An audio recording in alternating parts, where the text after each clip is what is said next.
Hello everyone, मैं हूं अंकिता, आपकी इंग्लिश एजुकेटर, और स्वागत करती हूं आपका मैग्नेट ब्रेन्स पर। और आज मैं आपके लिए लेकर आई हूं class 10th English first flight का chapter 4 from the diary of Anne Frank के NCERT सॉल्यूशंस। तो चलिए स्टार्ट करते हैं। The first question is, Was Anne right when she said that the world would not be interested in the musings of a 13-year-old girl? इसमें मतलब है कि N जब ये डायरी लिखती हैं तो वो कहती हैं कि सिर्फ एक 13-year-old लड़की की बात कौन ही सुनना चाहेगा और कौन ही इतना ज़्यादा इंटरेस्टेड होगा। तो यही सोच के साथ वो ये लिखना शुरू करती हैं, लेकिन फिर ये भी सोचती हैं कि क्या फ़र्क पड़ता है कि किसी को कोई इंटरेस्टेड है या नहीं है। अगर मैं ये आंसर लिखने में, मैं इस बारे में जानने में इंटरेस्टेड हूँ कि मुझे अपनी डायरी को क्या बताना है, तो मैं लिखूँगी। तो देखते हैं उनका क्या आंसर है, क्या लिखती हैं वो। Yes, Anne was right when she said so, because most of the people don't want to give importance to a child's perspective toward the world because they are too immature for the world. But Anne Frank has become one of the most discussed of all Holocaust victims. Her diary has been translated into many languages. देखिए, इसमें तो कोई शर्त ही नहीं है कि जो बड़े लोग होते हैं, जो जिनकी एज ज़्यादा होती है, तो वो ये सोचने लग जाते हैं कि चूँकि वो मैच्योर हो चुके हैं, उनके पास बहुत सारा तजुर्बा आ गया है, एक्सपीरियंस है, तो वो बहुत सारी चीज़ें जानते हैं, समझते हैं।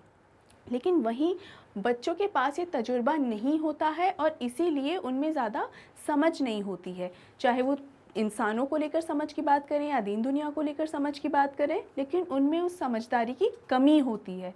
और इसी के चलते शायद ये जो मैच्योर लोग हैं, जो एज में ज़्यादा हैं, शायद वो किसी बच्ची की बात सुनने में ज़्यादा इंटरेस्टेड नहीं होंगे कि वो बच्ची दुनिया के बारे में क्या सोचती है और उसका क्या नज़रिया है। लेकिन यही वो पॉइंट है जहाँ पर एक्चुअल में ये जो बड़े लोग होते हैं वो बच्चों को अंडर एस्टिमेट कर जाते हैं। किसी भी उम्र में कोई भी व्यक्ति हो, उसका अपना एक ओपिनियन होता है, एक थॉट प्रोसेस होती है, एक पर्सपेक्टिव होता है। हाँ, उसकी कम एज के चलते हो सकता है उसे अपना पर्सपेक्टिव अच्छी तरीके से सामने पेश ना करना आए, प्रेजेंट ना करना आए। हो सकता है वो उस नज़रिए को किसी को बताने में जो तरीका इस्तेमाल करे वो किडिश हो, बहुत ही बचकाना हो। इसका ये मतलब बिल्कुल नहीं है कि वो आइडिया भी स्टूपिड ही होगा या बचकाना होगा। ऑलराइट, तो ये हमें समझने की बहुत ज़रूरत है कि सिर्फ किसी की एज को देखकर उसे उसके आइडिया को रिजेक्ट नहीं करना चाहिए। हर किसी के आइडियाज़, हर किसी का पर्सपेक्टिव, उसका जो पॉइंट ऑफ व्यू है वो सुनना बहुत ज़रूरी है। और जो इंसान इन आइडियाज़ को सुनने के लिए तैयार है वही सही मायनों में एक मैच्योर इंसान है, अ मैच्योर ब्रेन। ऑलराइट, तो यही इसके बारे में बात है। लेकिन एन फ्रैंक की जो डायरी है वो इतनी फेमस हुई, उसने ये जो एक मिथ चला आया है ना कि बड़े लोगों को ही सब समझ होती है, उस मिथ को पूरी तरीके से रिजेक्ट कर दिया। क्यों? क्योंकि सबसे छोटी 13 साल की, मात्र 13 साल की उम्र में ही उन्होंने इतनी बढ़िया डायरी लिखी। ऑलमोस्ट 15 इयर्स की वो हुई थी जब उनकी डेथ हो गई। लेकिन हॉलोकास्ट विक्टिम्स, हॉलोकास्ट मैंने आपको बताया था, एक जेनोसाइड हुआ था, करीब 60 लाख लोग, 60 लाख ज्यूज़ उसके अंदर मारे गए थे। वो जो विक्टिम्स थे, जो जिन्हें कॉन्सेंट्रेशन कैंप्स में रखा गया था, वो जो हॉलोकास्ट विक्टिम्स थे, उनमें से सबसे ज़्यादा चर्चित कौन हुई? कोई 50-60 साल का सीनियर मैच्योर समझदार व्यक्ति नहीं, बल्कि एक 13 साल की मासूम सी लड़की जिसने एक सीधी साधी सी डायरी लिखी थी, अपने लाइफ के एक्सपीरियंसेस बताए थे, और पूरी दुनिया में इतनी मशहूर हुई और इतना ज़्यादा उन्हें पसंद किया गया कि आज तक ऑलमोस्ट आफ्टर 80 ईयर्स तक उन्हें पढ़ा जाता है और पसंद किया जाता है। बढ़ते हैं अपने अगले क्वेश्चन की तरफ। There are some examples of diary or journal entries in the before you read section. Compare these with what Anne writes in her diary. What language was the diary originally written in? In what way is Anne's diary different? देखिए, आपको इस chapter के अंदर एक activity दी गई है जिसके अंदर दो सेक्शंस हैं, सेक्शन ए और बी।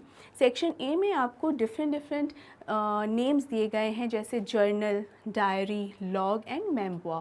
सेक्शन बी में आपको 4 अलग अलग डेफिनेशंस दी गई हैं कि कौन सी आपको मैच करनी है कि कौन सी डेफिनेशन किस वर्ड के लिए है या किस टर्म के लिए कौन सी डेफिनेशन सही है। ये एक्टिविटी भी हम हमारे NCERT सॉल्यूशंस के बाद ज़रूर करेंगे। भले ही आप जर्नल, लॉग और जो मेमोir है उनके बारे में ज़्यादा नहीं जानते हैं, उनके बारे में आपको पता नहीं होगा, लेकिन डायरी तो हम समझ ही चुके हैं ना क्या है। जो एन फ्रैंक लिखती हैं डेली के हिसाब से लिख रही हैं।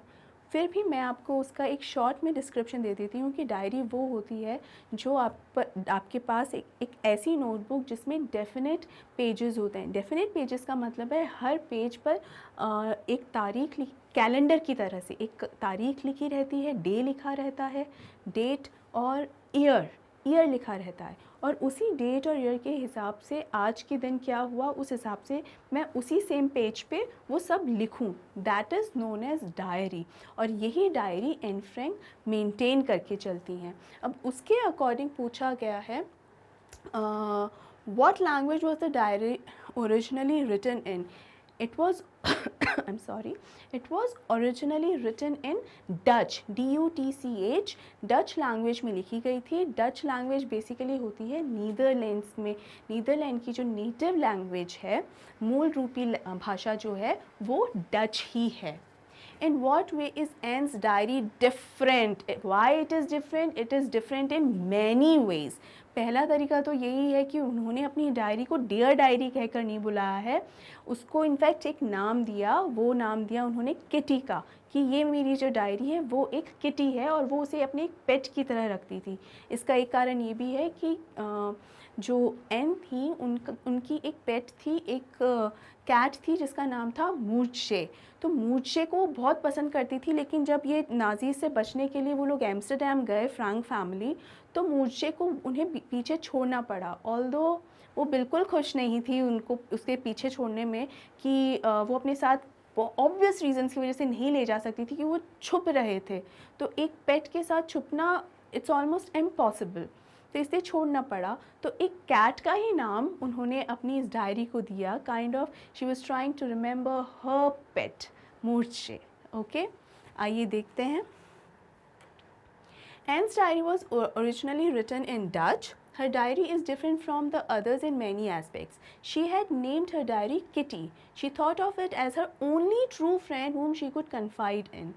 यानी उन्होंने अपनी डायरी का नाम दिया था किटी, और उन्होंने एन फ्रैंक ने इस डायरी को एक फ्रेंड की तरह ट्रीट किया था, ना कि किसी बुक या पन्नों की तरह। वो उनकी सबसे अच्छी फ्रेंड थी जिसे वो अपने सारे राज बता सकती हैं। कन्फाइड इन मतलब जिससे वो सारे सीक्रेट्स बता सकती हैं, जिसके सामने सब कुछ रिवील कर सकती हैं उनके अंदर जो भी चल रहा है। She treated it as another person who was listening to her daily accounts. यानी उन्होंने एन फ्रैंक ने इस डायरी को किस तरीके से ट्रीट किया, जैसे कि कोई और एक व्यक्ति है जो उनके सामने बैठा उनकी सारी बातें सुन रहा है बढ़िया तरीके से। तो जैसे मैं बार बार कह रही हूँ कि वो डायरी या किसी कॉपी किताब की तरह उसको नहीं समझती थी, बल्कि एक इंसान की तरह ही उसको ट्रीट करती थी। इंसान इन द सेंस यहाँ है, मैंने ये भी बताया कि पेट की तरह ट्रीट करती थी। तो as if someone is listening to her, so it don't think it कि इंसान है या जानवर है, पेट है, क्या है, someone who is close, जो उनकी सारी बातें आराम से सुन रहा है बिना किसी भी तरीके का जजमेंटल हुए बिना। Alright? She treated it as another person who was listening to her daily accounts. She wrote all her stories in it. She started by writing Dearest Kitty and ended the account by writing Yours N. Her diary was a lot more personal than other diaries. मतलब ये कोई ऐसी diary नहीं थी कि रोज़ उन्होंने कोई simple साधारण बात लिख दी कि आज मैंने ये खाया, ये पिया, आज ये किया, वो किया। नो, इस तरीके के रिकॉर्ड्स उसमें नहीं थे। उसमें बहुत बहुत ज़्यादा पर्सनल बातें थी। पर्सनल बातों का यहाँ सिर्फ ये मतलब है कि फुल ऑन इमोशंस जो उनके अंदर चल रहे थे, और जो भी उनकी लाइफ में इंसिडेंट्स हुए थे, मेजर इंसिडेंट्स हुए थे, चाहे इंटरेस्टिंग भी थे, कुछ हैप्पी भी थे, कुछ बहुत ही सैड भी थे, बहुत इमोशनल भी थे, सभी तरीके के इवेंट्स वो सब उन्होंने इस डायरी में लिखा है। और उनका ये जितने भी वो एक तरीके से लेटर तरीके से लिखती थी। और शुरुआत कैसे करती थी, डियरेस्ट किटी, एज इफ़ जैसे किसी को फ़ोन करके अपन बोलते हैं हेलो कैसे हो तुम, उसी तरीके से लेटर भी लिखते हैं तो कि माय डियरेस्ट, इज़न्ट इट, उसी तरीके से एक लेटर की तरह लिखती थी डियरेस्ट किटी। और जब उस लेटर को एंड करती थी तो हमेशा लिखती थी योर्स एंड, एज इफ सामने वाले को बता रही है कि मैं कौन हूँ, अपने बारे में बता रही हैं। तो वो उसे बहुत सीरियसली लिया करती थी, उनके लिए बिल्कुल भी कोई कैजुअल या रूटीन वाली कॉपी नहीं थी। ओके, हमारा अगला क्वेश्चन है, why does Anne need to give a brief sketch about her family? Does she treat Kitty as an insider or an outsider? Well, insider और outsider तो एकदम अलग ही हम बात रख देते हैं। बेसिकली अपनी लाइफ स्केच इसलिए देती है क्योंकि ताकि पढ़ने वाले को और किटी को भी ये पता चल सके कि किटी की फ्रेंडशिप जिससे हुई है वो बेसिकली कौन है। तो वो अपनी फैमिली के बारे में, सबके बारे में बताती है। और ये करके उन्होंने बहुत ही बढ़िया किया, क्योंकि जब उनकी ये डायरी पब्लिश हुई तभी तो हम सबको पता चल पाया कि उनकी फ़ैमिली में कौन कौन थे, उनकी लाइफ कैसी थी, उनकी फैमिली मेम्बर्स के नाम क्या थे और उन सब का ट्रीटमेंट कैसा था एन के टूवर्ड्स, इज़न्ट इट, उनके बारे में हमें ये सब कुछ पता चल पाया। यही सब वो कहीं ना कहीं किटी को भी बताना चाहती थी ताकि उनका इंट्रोडक्शन एकदम बढ़िया हो जाए, एकदम जान पहचान अच्छे से हो जाए, ये एक दूसरे के साथ कंफर्टेबल हो जाए। अगेन वही पेपर पेन का रिलेशनशिप सिर्फ वहाँ तक ही सीमित ना रहे बल्कि मोर देन दैट। ऑलराइट, फिर किटी एज एन इनसाइडर और an outsider, Kitty became a part of Anne's life, वो उनकी ज़िंदगी का एक हिस्सा थी। ठीक है, तो किटी एन की लाइफ का फुल ऑन ऐसा हिस्सा बन चुकी थी जिसे वो अपनी सारी बातें बता रही हैं, लेकिन पलटकर किटी तो उनसे कुछ नहीं कह रही है। और ऐसा ही फ्रेंड कहीं ना कहीं एन तलाश कर रही थी, क्योंकि उन्हें कोई भी ऐसा नहीं चाहिए था जो उनकी बात सुनकर उनके साथ या तो जजमेंटल हो जाए या क्रिटिसाइज़ करे या उनको अननेसेसरी एडवाइसेस दिए। Someone who just listens to her. Alright, चलिए देख लेते हैं इसका written explanation. It is going to help you in your exams as well. So Anne Frank claims that paper has more patience than people. She usually sits depressed and all alone. She claims of having no real friend. This lends the reader the perception that there isn't anybody to take care of Anne Frank. Basically Anne Frank ये बताती हैं, जैसे एक phrase था that paper has more patience than people, कि जो papers होते हैं वो इंसान से ज़्यादा सब्र रखते हैं, क्योंकि बिना किसी तरीके का कोई एडवाइस या डिसीजन या जजमेंट दिए वो काफ़ी बातें सुन पाते हैं, है ना। जो भी व्यक्ति उन पर लिख रहा है, जो भी समझाने की कोशिश कर रहा है, वो उसे समझ पाते हैं, यानी एब्जॉर्ब कर लेते हैं उन वर्ड्स को, ना कि पलट के ऊट पटांग कुछ भी कहने लगेंगे या उस बात को काटेंगे, ऐसा कुछ नहीं होता। और वो अक्सर बहुत ही डिप्रेस्ड रहती थी, एकदम उदास सी बैठी रहती थी, तो that's why she needed someone to confide in. तो इसीलिए उन्होंने कहा कि उनका कोई फ्रेंड ही नहीं था, वो छुप रही थी, तो फ्रेंडशिप कैसे हो किसी से भी।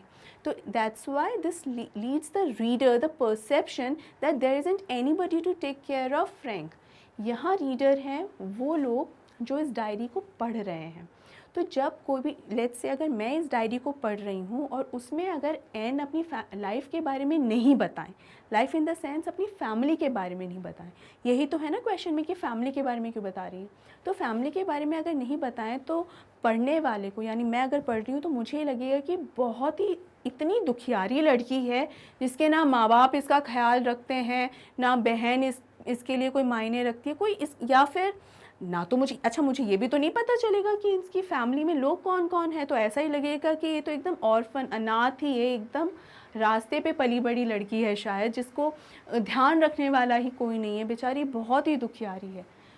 तो ऐसा कोई परसेप्शन रीडर का ना बने, इसलिए उन्होंने अपनी लाइफ का एक ब्रीफ बैकग्राउंड दिया कि मेरी फैमिली में कौन कौन है और वो मुझसे कितना प्यार करते हैं। And I have a very happy family of having mother, father, my sister, cousin, grandma, relatives, around 30 people more than them, जो मुझे अदर देन देम, जो मुझे बहुत पसंद करते हैं, और बहुत ही अच्छा हैप्पी होम है उनका, होम हैप्पी होम.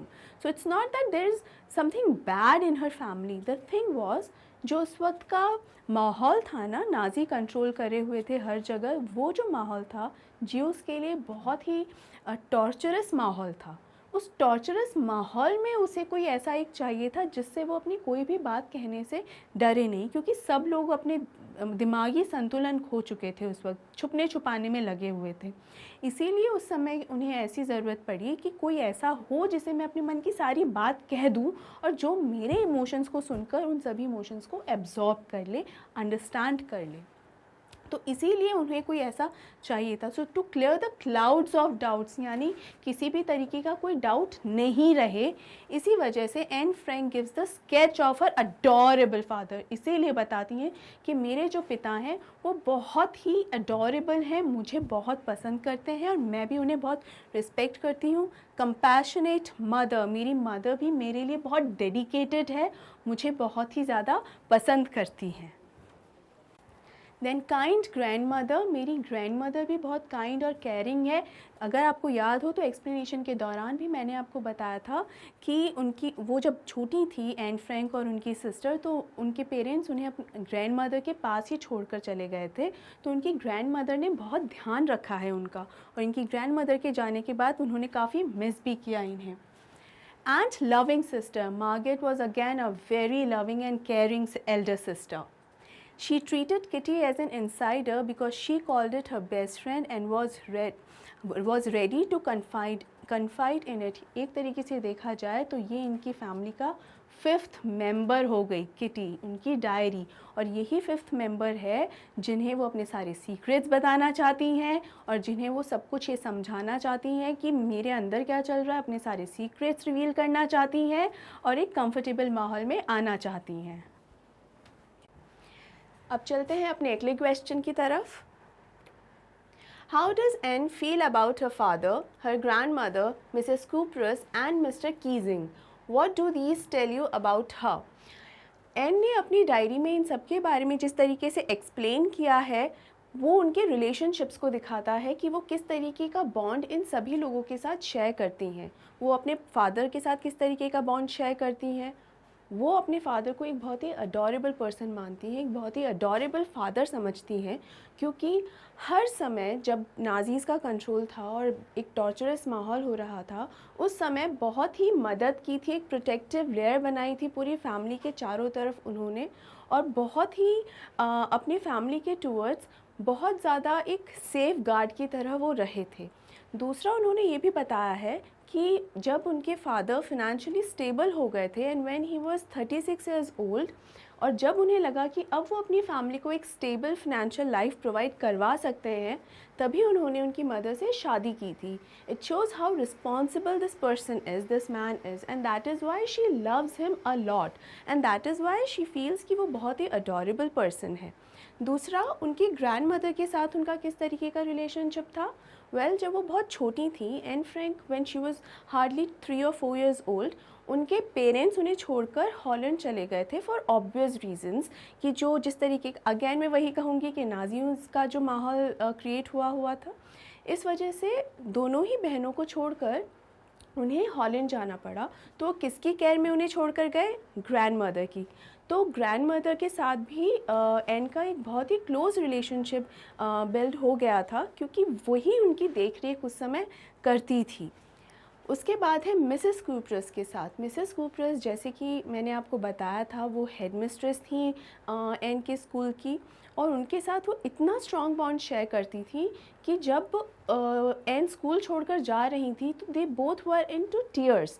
वो दोनों रोने लगे, क्योंकि वो एक दूसरे से बिछड़ना नहीं चाह रहे थे, और जो टाइम उन्होंने स्पेंड किया था जो स्कूल में, वो बहुत ही अच्छा टाइम था. मिसेस कूपरस भी उन्हें बहुत ही क्योंकि वो बहुत स्टूडियस थी एन फ्रैंक, तो उन्हें बहुत पसंद किया करती थी. और मिसेस कूपरस का अपना खुद का नेचर भी बहुत अच्छा था, इसलिए एन भी उन्हें बहुत पसंद करती थी. And lastly comes mister Keesing.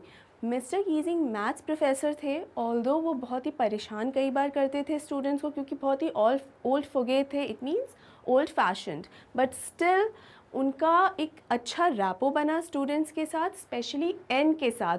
उन्होंने जो पनिशमेंट्स एन को दी थी वो एक क्रिएटिव फॉर्म में दी थी, उन्हें एसेज लिखने के लिए कहे थे अलग अलग और अजीब से टॉपिक्स के ऊपर, और एन ने भी उन्हें बहुत ही हेल्दी वे में लिया। उस पनिशमेंट को बिल्कुल भी हल्के हाथों ना लेके बहुत सीरियसली उन्होंने उस टॉपिक पे लिखा, और जिस तरीके से अपने विटीनेस को दिखाया उन एसेज में, मिस्टर कीजिंग को वो बहुत पसंद भी आया, और इस वजह से इन दोनों का भी बॉन्ड बहुत ही अच्छा बना। What do these tell you about her? इन सभी रिलेशनशिप्स और बॉन्ड्स से हमें पता ये चलता है कि जो एन है वो बहुत ही लाइटली पर्सन नहीं है। इनफैक्ट वो हर चीज़ को बहुत ही सीरियसली लेती हैं, और सीरियसली का मतलब ये नहीं है कि मतलब कैजुअली किसी चीज़ को ट्रीट नहीं करती, वो एक रिस्पॉन्सिबिलिटी के साथ किसी भी चीज़ के साथ डील करती हैं। तो ये उनका एक रिस्पॉन्सिबल बिहेवियर भी दिखाता है, और ये भी बताता है कि वो कितना अटैच हो जाती हैं लोगों के साथ, और कितना फिर उन्हें एडमायर भी करने लगती हैं। इसका रिटन एक्सप्लेनेशन आपको हेल्प करेगा, जो मैंने इस तरह से कुछ दिया है, और आप इसे मैं एक बार रीड भी कर लेती हूँ ताकि आपके लिए और भी ज़्यादा आसान हो जाए। Anne has fond of memories of her father, grandmother, Mrs. Cooper's, and Mr. Keesing, who have left indelible impressions on her mind and affected her life a lot. The way she represents all of them in her diary reveals that Anne was very good at understanding people and at developing interpersonal relations. इसका ये मतलब है कि N में एक बहुत ही बढ़िया खासियत थी कि वो इंसानों को समझती थी, उनमें एक अंडरस्टैंडिंग थी कि कौन व्यक्ति किस तरीके का है, और वो उस व्यक्ति की साइकी को, सोचने समझने की शक्ति को भी समझती थी। इसी वजह से उनके उस व्यक्ति के साथ अच्छा रिलेशनशिप एक फॉर्म हो पाता था, और वो ज़्यादा लंबा चल भी पाता था। Anne felt that her father was the most adorable father she had ever seen, and remembered her grandmother even after her death. She wrote in her diary that no one knew how often she thought of her grandmother and still loved her.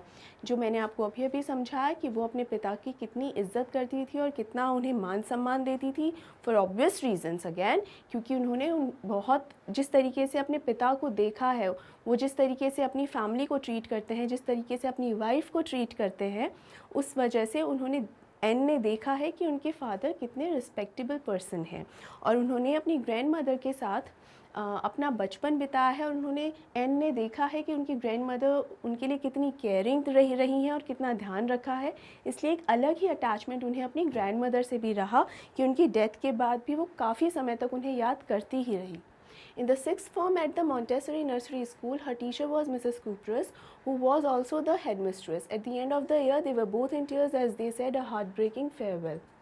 इसका यही मतलब है जब वो 6th standard में थी, उसी समय उसके बाद उन्हें स्कूल छोड़कर जाना था, और इसी दौरान मिसेस कूपर जो कि हेड मिस्ट्रेस थी उनकी स्कूल की, उनके साथ उनका एक बहुत ही अच्छा एक रिलेशन बना, एक बहुत ही अच्छी अंडरस्टैंडिंग थी, बहुत ही अच्छा बॉन्ड इन्होंने शेयर किया।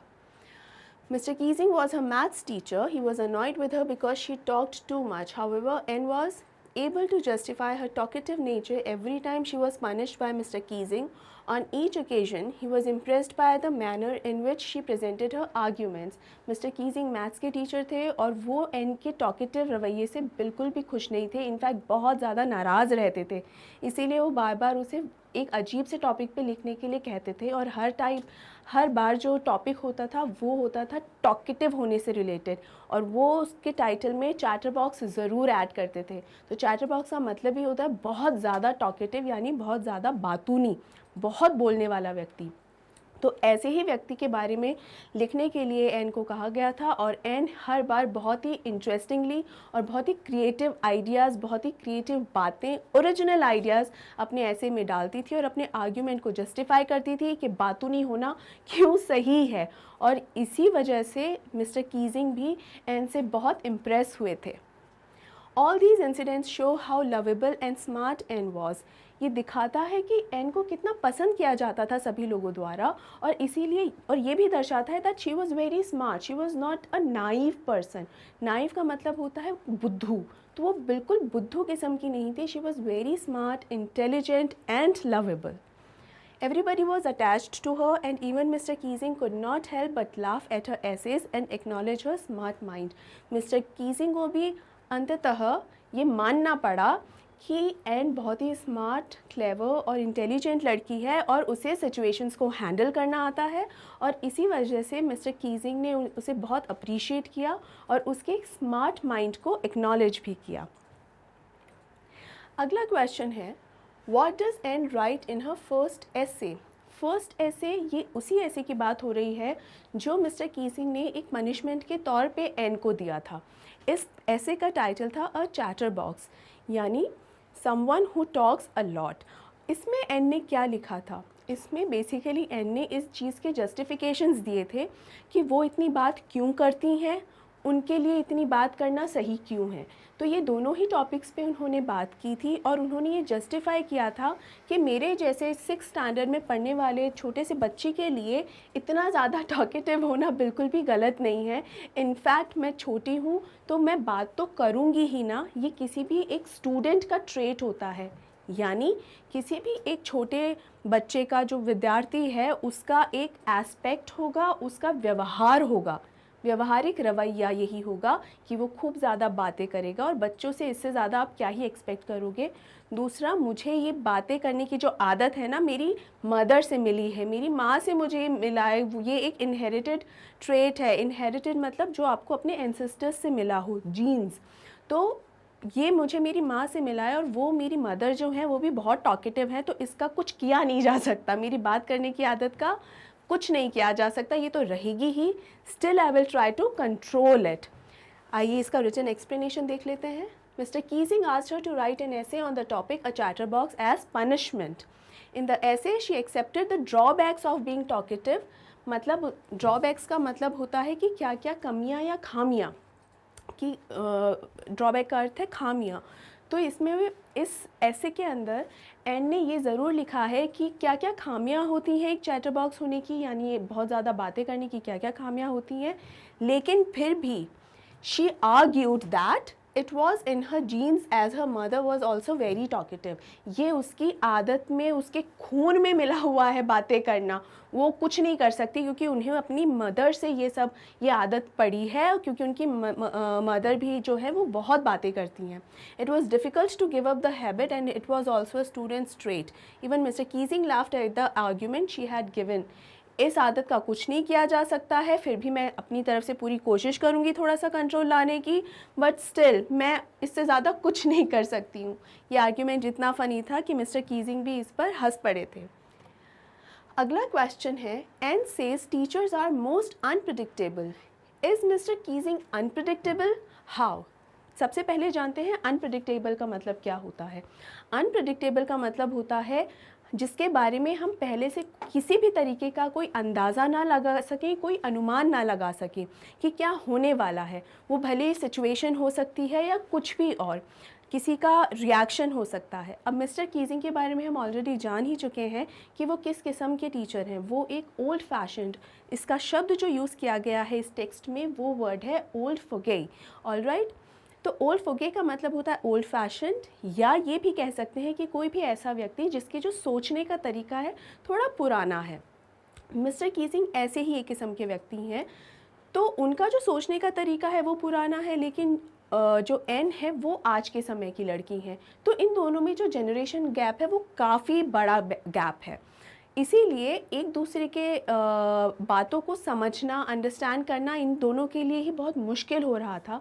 लेकिन फिर भी एन की तरफ से ये एक कोशिश हुई कि वो मिस्टर कीजिंग को ये कन्विंस कर सके कि वो एक छोटी बच्ची है और बच्चों के लिए शरारत करना बहुत ही ऑब्वियस है।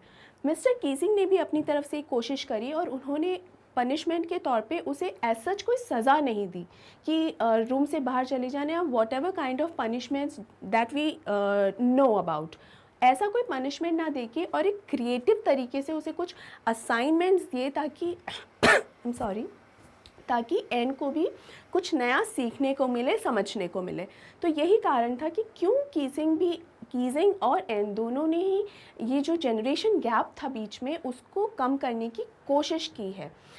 अब अनप्रिडिक्टेबल ऐसे कि चूंकि उनका रवैया पहले बिल्कुल अलग था, लेकिन जब एन ने जिस तरीके के एसेज लिखे, जो आर्ग्यूमेंट्स अपने तीनों ही एसेज में लिखे, उसका जो रिएक्शन आया था मिस्टर कीजिंग की तरफ से, वो एन ने बिल्कुल एक्सपेक्ट नहीं किया था, क्योंकि मिस्टर कीजिंग बहुत कुछ मजाक करने वाले या जोक्स क्रैक करने वाले जैसे व्यक्ति नहीं थे. But after reading Anne's essay, in fact I should say after reading every essay written by Anne, वो हर बार हंसे भी, और जो लास्ट ऐसे था वो ऐसे पर तो वो इतना ज़्यादा हंसे भी थे, खुश भी हुए थे कि ना कि सिर्फ उन्होंने एन की क्लास में, इनफैक्ट बाकी सभी क्लासरूम्स में जाके वो लेटर को पढ़ पढ़ के सुनाया, अपने खुद के भी जोक्स उसमें ऐड किए, कमेंट्स ऐड किए, और काफ़ी उन्होंने इन एसेस को एंजॉय किया. तो ये बिल्कुल एक अनप्रिडिक्टेबल, यानी एक ऐसा रवैया था मिस्टर कीजिंग की तरफ से जिसका अंदाज़ा एन या उसके क्लासमेट्स को भी नहीं था. देख लेते हैं इसका एक written explanation. Anne felt that a quarter of her class was dumb and should be kept back and not promoted to the next class. However, she also felt that teachers were the most unpredictable creatures on earth. Mr. Keesing could be termed as unpredictable. The way Anne always talked while the class was going on, any teacher would lose his temper. देखिए, इसके पहले मैं ये भी बता दूँ कि चूँकि जैसे ही वो स्टार्ट करती हैं अपनी डायरी को लिखना, तो सबसे पहले ये जो चीज़ मेंशन करती हैं वो यही कि उनकी क्लास के सभी बच्चे थोड़े डरे हुए थे, थोड़े नहीं बहुत ज़्यादा डरे हुए थे, इतना ज़्यादा कि सब लोग कांप रहे थे. क्यों? क्योंकि रिज़ल्ट आने वाला था और टीचर्स डिस्कस कर रहे थे, एक मीटिंग चल रही थी जिसमें सभी टीचर्स ये डिस्कस कर रहे थे कि नेक्स्ट क्लास में या किसे प्रमोट होना चाहिए और किसे प्रमोट नहीं होना चाहिए, वो ये डिसीजन ले रहे थे. अकॉर्डिंग टू एन, लगभग 1/4 क्लास इस लायक थी ही नहीं कि उन्हें प्रमोट किया जाए, लेकिन फिर भी पता नहीं टीचर्स हमारे क्या सोच के, क्या समझ के, क्या डिसीजन ले लेंगे, और हो सकता है ये 1/4 बच्चे जो मेरे अकॉर्डिंग अगली क्लास में जाने लायक हैं ही नहीं, क्योंकि वो ना तो किसी एक्टिविटी में पार्टिसिपेट करते हैं, बिल्कुल शांत और चुप एकदम डम्प की तरह बैठे रहते हैं. हो सकता है उन बच्चों को भी ये टीचर्स डिसीजन लेके नेक्स्ट क्लास में भेज देना चाहिए. तो इस वजह से वो टीचर्स को अनप्रेडिक्टेबल कहती है, और मिस्टर कीजिंग का एक उदाहरण देती है. वो क्या उदाहरण देती है हम अभी देख लेते हैं. एन बताती हैं अपने उस पनिशमेंट के बारे में जो मिस्टर कीजिंग ने उन्हें इसलिए दिया था क्योंकि वो बहुत ज़्यादा बात करती हैं. जैसे मैंने आपको अभी एक्सप्लेन किया था कि उन्हें पनिशमेंट के तौर पे असाइनमेंट्स दिए गए थे, 3 असाइनमेंट्स दिए थे, और तीनों ही असाइनमेंट्स में उन्होंने इतने बढ़िया और इतने विटी तरीके से आर्ग्यूमेंट्स पेश किए कि मिस्टर कीजिंग को भी बहुत पसंद आया था. और जिस तरीके का उन्होंने रिएक्शन दिया था वो कम्प्लीटली अनप्रिडिक्टेबल है. तो पहले एन ने सभी टीचर्स को अनप्रिडिक्टेबल बोला, और फिर मिस्टर कीजिंग के इस किस्से के साथ ये प्रूफ भी किया कि हाँ, टीचर्स जो हैं अनप्रिडिक्टेबल होते हैं. मैं एक बार इसका रिटन एक्सप्लेनेशन रीड कर देती हूँ. The way Anne always talked with the class was going on, any teacher would lose his temper. However, after several warnings, all Mr. Keesing did was to assign her extra homework. She had to write an essay on a chatterbox. That was the first essay, or we can say the first punishment. In this way, he tried to play a joke on her. वो उसका एक मजाक उड़ाना चाह रहे थे, कि एक जोक सा क्रैक करना चाह रहे थे कि उसे डायरेक्ट भी नहीं डांट रहे थे एकदम, या बदतमीज़ी से पेश आना या उसके साथ रूड होना, ऐसा कोई तरीका वो नहीं अपना रहे थे, लेकिन एक हंसी मजाक का तरीका अपनाने की ज़रूर कोशिश कर रहे थे कि एन को थोड़ा ये एहसास हो जाए कि वो जो बातें इतनी कर रही हैं क्लास में और डिस्टर्ब कर रही हैं, वो उन्हें नहीं करना चाहिए. Each time that he asked her to write such essays, she wrote very well. बहुत ही बढ़िया तरीके से उन्हें इस ऐसे को लिखा और बहुत ही इंटरेस्टिंगली अपने आर्ग्यूमेंट्स को एक्सप्लेन भी किया. And she kept countering his jokes. मतलब काउंटरिंग का मतलब होता है कि एकदम ईंट का जवाब पत्थर से देना, यानी जो भी पनिशमेंट असाइनमेंट दे रहे थे मिस्टर कीजिंग एन को, वो बढ़िया तरीके से रिस्पॉन्ड कर रही थी उसका, और बढ़िया तरीके से उसे फेस कर रही थी. One could not have predicted that he would take all the jokes in the right spirit.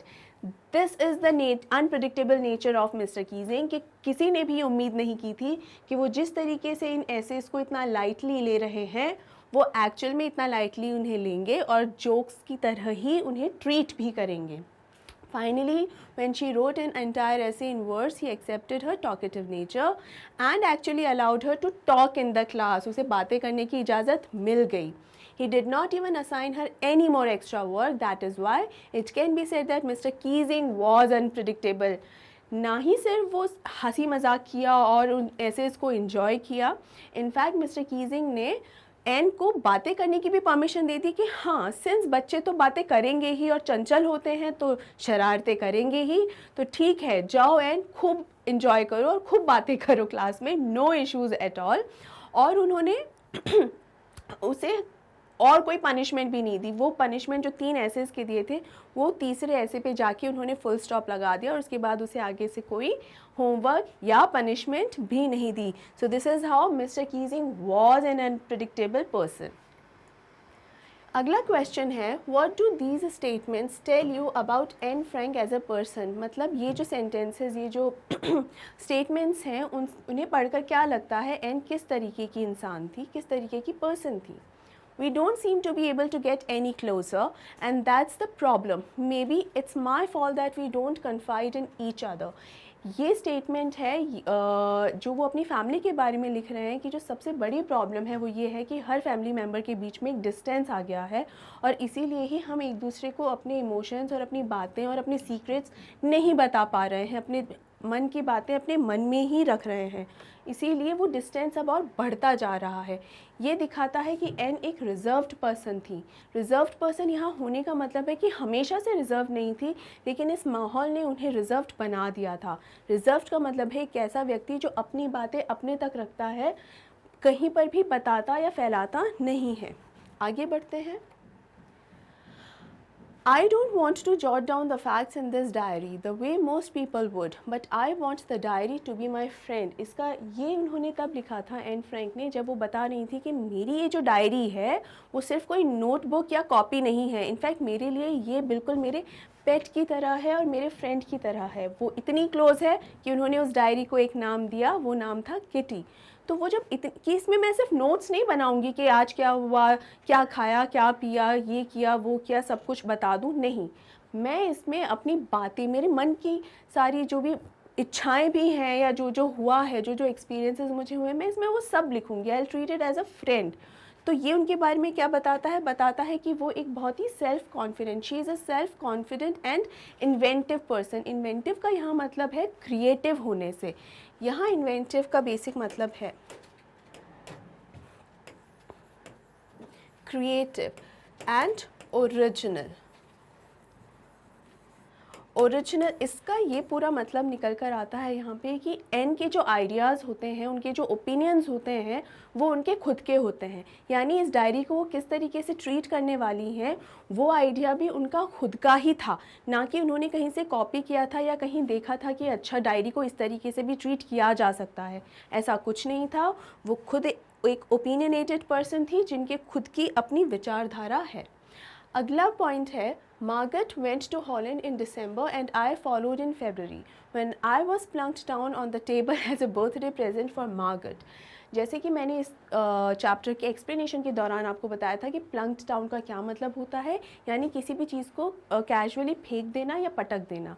यहाँ एन फ्रैंक अपने खुद के पटके जाने की बात कर रही है कि इस तरह मुझे तो हॉलैंड, वो अपनी ग्रैंड मदर के पास थी अभी, तो मुझे अपनी ग्रैंड मदर के पास से उठाकर इस तरीके से हॉलैंड में मेरी सिस्टर के सामने पटका गया जैसे तो उसके बर्थडे गिफ्ट दिया गया हो, कि मैं उसकी एक बर्थडे प्रेजेंट हूँ. ये कहीं ना कहीं ये भी दिखाता है कि शायद वो जाना नहीं चाहती थी या वो उन्हें ज़बरदस्ती वहाँ से खींच कर लाया गया कि बस वहाँ से खींचा और धम करके मार्गरेट के सामने पटक दिया एज ए गिफ्ट. तो इससे पता चलता है that she is very humorous.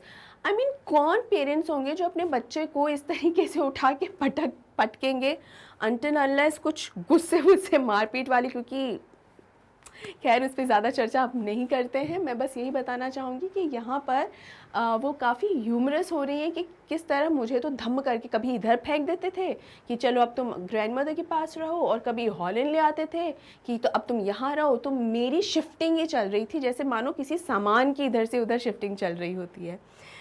अगले क्वेश्चन को देखते हैं. If you ask me, there are so many dummies that about a quarter of the class should be kept back, but teachers are the most unpredictable creatures on earth. फिर से वही बात हो रही है कि मेरे अकॉर्डिंग बहुत सारे ऐसे स्टूडेंट्स हैं जो अगली क्लास में नहीं जाने चाहिए, लेकिन हो सकता है कि जो टीचर्स हैं वो उन्हें भी प्रमोट करने का डिसीजन ले लें, ऐसे डमी स्टूडेंट्स को भी प्रमोट करने का डिसीजन ले लें, क्योंकि वो बहुत ही अनप्रिडिक्टेबल पर्सन होते हैं. और ये दिखाता है that Anne was very intelligent. क्यों दिखाता है?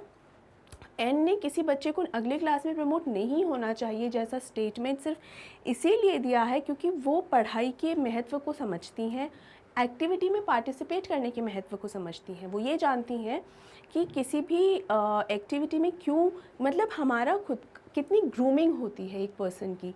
और वो स्टूडेंट्स जो किसी एक्टिविटी में पार्टिसिपेट नहीं करते हैं या पढ़ाई में बहुत ज़्यादा अच्छे ग्रेड्स जिनके नहीं आते हैं, these students are not that active.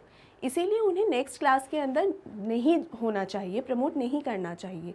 और एन अपनी पढ़ाई को लेके बहुत ज़्यादा सीरियस रही हैं हमेशा से. कहीं ना कहीं ये भी एक बहुत बड़ा रीज़न रहा है कि क्यों उनके सभी टीचर्स और हेड मिस्ट्रेस के साथ बहुत ही बढ़िया बॉन्ड थे, एक अच्छा रैपो बिल्डअप था. तो इसी वजह से वो ये कहती हैं दैट एन एक इंटेलिजेंट पर्सन रही है, वो एक समझदार और अपने पढ़ाई लिखाई को इम्पोर्टेंस देने वाली पर्सन रही है. इसीलिए उन्होंने इस तरीके की बात कही कि क्यों कुछ स्टूडेंट्स को आगे प्रमोट होने का अधिकार ही नहीं है, अधिकार इन द सेंस प्रमोट होना ही नहीं चाहिए. Next point is anyone could ramble on and leave big spaces between the words, but the trick was to come up with convincing arguments to prove the necessity of talking. यहाँ and जो है अपने first punishment या यूँ कहें कि अपना first extra homework जिसका टाइटल था अ चैटर बॉक्स, उसके बारे में बात कर रही है कि इस तरीके का टॉपिक है कि अगर किसी और को इस पर लिखना हो तो वो अपने वर्ड्स को बड़ा बड़ा बना के दो वर्ड्स के बीच में खूब सारा डिस्टेंस छोड़ के बहुत ही ज़्यादा खुला लिख के पेजेस भर दे और एक तरीके से ये होमवर्क को बस कंप्लीट करने वाली खाना पूर्ति कर दे. But Anne was not so.